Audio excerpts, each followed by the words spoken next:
فتح بیت المقدس کا عجیب سفر۔ جو آپ نے بیت المقدس کی فتح کا سفر فرمایا ہے، اس کا تذکرہ حافظ عماد الدین ابو الفداء اسماعیل بن خطیب بن عمر بن کثیر دمشقی رحمہ اللہ وفات 774 ہجری البدایہ والنہایہ میں لکھا ہے۔ میں اس کی کچھ اقتباسات آپ کی خدمت میں پیش کرتا ہوں۔ وَلَمَّا قَدِمَ الشَّامَ لِفَتْحِ بَيْتِ الْمَقْدَسِ كَانَ عَلَى جَمَلٍ أَوْرَقَ تَلُوهُ صَلْعَتُهُ لِلشَّمْسِ لَيْسَ عَلَيْهِ قَلَنسُوَ وَإِمَامَ قَدْ طَبَقَ رِجْلَيْهِ۔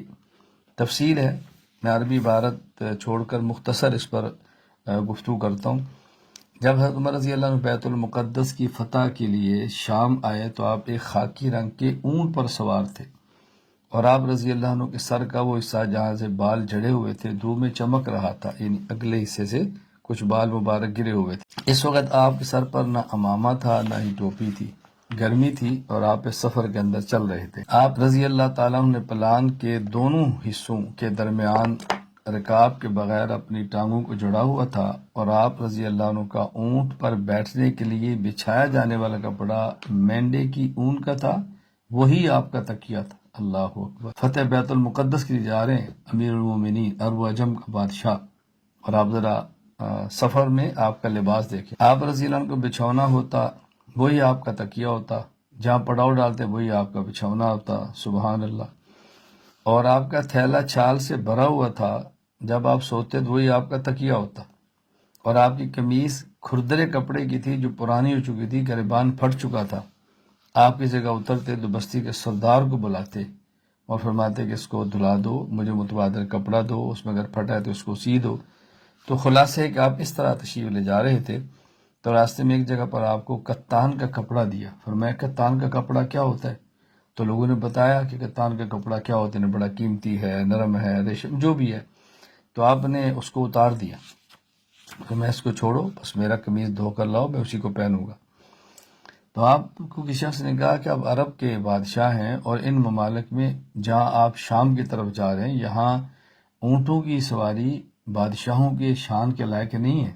تو انہوں نے آپ ایک سواری دی، خچر، آپ اس میں بیٹھے۔ جب خچر پہ بیٹھے تو اس نے بہت تیز رفتاری سے چلنا شروع کیا۔ حضرت عمر رضی اللہ تعالیٰ عنہ نے فرمایا کہ احبسوا ما كنت اظن الناس يركبون الشیاطین، اس کو روکو، میرا خیال ہے کہ شیاطین پر سواری مناسب نہیں ہوتی، میرا نہیں خیال کہ لوگ شیطانوں پر بھی سوار ہوتے ہوں، بس میرا اونٹ ہی مجھے دو، میں اسی پر چلتا ہوں۔ مقصد ایک اونٹ ہے کہ دھیمی رفتار سے، تواضع سے، عاجزی سے چلتا ہے، خچر کی وہ رفتاری نہیں ہے۔ اس کا معنی نہیں کہ خچر پر سفر جرم ہے، یہ معنی نہیں ہے۔ حضرت عمر رضی اللہ تعالیٰ میں ادا عرض کر رہا ہوں۔ تو آپ یوں گئے، فتح بیت المقدس ہوئی، وہاں حضرت عمر رضی اللہ تعالیٰ نے کس طرح مسلمانوں کی جان، مال اور عبادت کا تحفظ کیا، آپ ذرا اس کو دیکھیں۔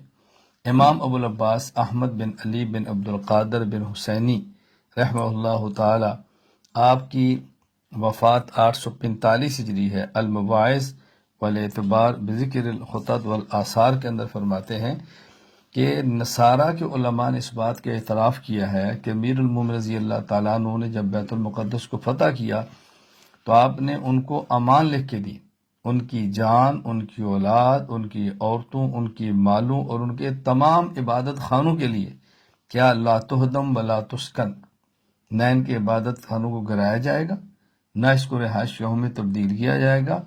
اور پھر حضرت عمر رضی اللہ تعالیٰ نے ایک وہاں کنیسہ تھا قمامہ کے نام کا گرجا، اس کے درمیان میں بیٹھے باتیں کر رہے تھے۔ جب نماز کا وقت آیا تو آپ وہاں سے نکل گئے، اور اس کنیسہ کی جو سیڑھیاں تھیں دروازے کے باہر، اس کے اوپر آپ بیٹھے، اور پھر آپ نے بطرک جو وہ پادری تھا، اور آپ نے وہاں سیڑھی پر گئے اور ایک سیڑھی پر اکیلے نماز، اللہ اکبر، یعنی نکلے باہر گرجا گھر سے، سیڑھیوں کی طرف گئے، ایک زینے پر نماز پڑھی اور وہیں بیٹھ کے، اور بطرک پادری سے کہا کہ لو صلیت داخل الکنیسہ لاخذ المسلمون من بعدی وقالوا ها هنا صلی عمر، اگر میں کنیسے میں نماز پڑھتا تو مستقبل میں مسلمان اس گرجے گھر پر قبضہ کرتے اور یہ کہتے یا عمر نے نماز پڑھی ہے، تو میں نے اس کے تحفظ کے لیے نماز باہر پڑھی ہے۔ پھر فرمایا ایک خط لکھ دیا، تحریر، اللہ یصلی احد من المسلمین علی الدرجۃ الا واحد واحد ولا یجتمع المسلمون بها للصلاۃ فیها ولا یؤذنون، آئندہ اگر کوئی مسلمان یہاں پر آئے تو کنیسے کے اندر باجماعت نماز نہ پڑھے، بیسیڑھی پر اکیلے نمازیں پڑھے، اور ان کے کنیسوں کے اندر اذانیں نہ دیں۔ یعنی کس حد تک آپ نے عیسائیت کے گرجا گھروں کی حفاظت کی ہے۔